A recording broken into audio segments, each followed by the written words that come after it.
برېښنا په اونۍ کې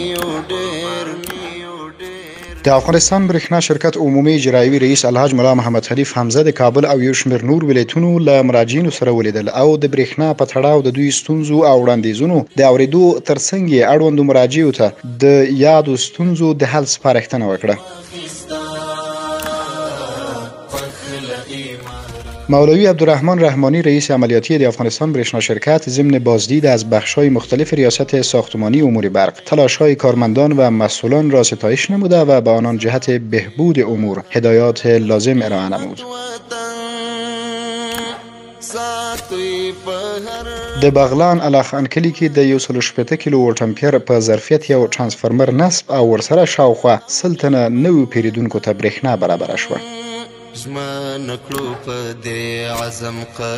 فابریکات تولیدی برق نقلو، سروبی و ماهیپر مربوط به ریاست حوزه تولید در جریان ماه اقرب سال روان در مجموع بیش از 14,000 مگاوات برق تولید نموده است.